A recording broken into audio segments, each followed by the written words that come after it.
Hello, I'm Kyle with ABZ Rental. Today we're going to be looking at our Silverline Edger. This is for sanding of hardwood floors. We're going to talk a little bit about the actual sander, the power requirements for the sander, and then we're going to go through some of our papers, how to put it on, and what the actual application use is for the sander. So starting off, we want to know that this bad boy does require 15 amps worth of power on 110, which means we can't run on an extension cord. What we have here is the maximum distance that we're able to run. So don't plug it in. You want to move around the room to different outlets when you need more power. Edgers are to be used. Some people like to use them for the entire floor. It's not practical, to be honest. They're designed to edge. They're not designed to be a full room sander. Your edger is paired with your drum sander over here.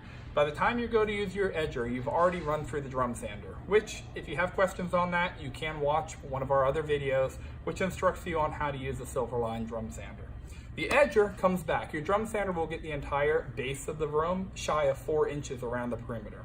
Our edgers are 7-inch paper, so they're going to run the 4 inches that is unsand plus the 3-inch overlap to give you a nice blend going around the room. We'll show you how to go ahead and put this paper on next. I like to always instruct people, whenever changing your paper, unplug the machine. Turning it off is simply just not enough. All it takes is one light bump of the switch, especially on one of these. It's very centrally located, and it's going to cut your fingers down to a nub within a couple seconds. Your wrench on this machine is a T-handle wrench. It's located right on the back. Just pull it off to remove. I like to always put my paper on with the machine upside down. I just find it gives you the best angle at it. Take your wrench, put it down on the bolt, and I spin the actual machine instead of turning the wrench. I've always found it's just a little bit faster that way. Once you get it a good ways off, you can do it the rest of the way with your fingers. You're removing the bolt and the washer. We're putting on just a sheet of 100 grit sandpaper on here. Towards the end, I'll go through the different grits and explain what grit is used for what and why we use different grits. Make sure we get this piece of paper on as centralized as possible, which is going to reduce swirl marks on the floor. We're going to tension down on that screw with our finger while holding the paper in place with the other hand. Once we get that paper somewhat down tight, we're going to come over with our T-handle and once again, spin it. That's going to tighten down on that. You really want to make sure you get this fairly tight. You don't want to over tighten that you end up creasing the paper and it rip from here, but you don't want it too loose that when you run your hand across the top flush, that this bolt or washer could possibly be touching the floor. Always make sure when you're done, replace your wrench back onto the back so you don't lose it. And we're going to flip the machine back over for usage. At this point, you can go ahead and plug the machine into the wall.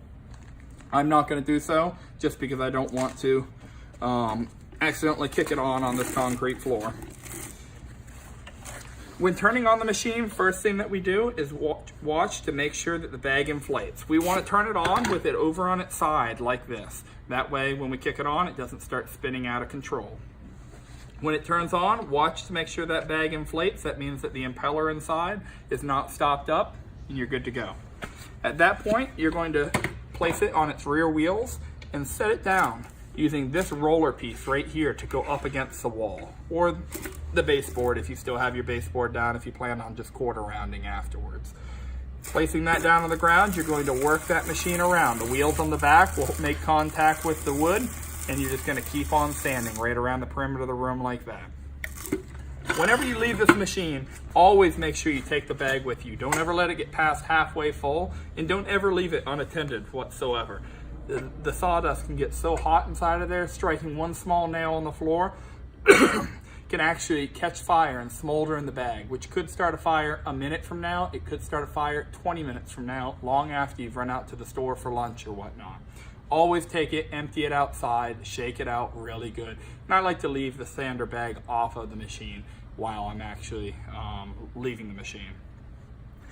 We talked about the paper grit that we put on. We put on 100 grit, which is going to be our finishing grit. You would always start off typically with a rougher grit, such as 20 grit. We offer 12 all the way through 100, but you do a stepping program like a 20, 60, and then finish off with 100 grit paper.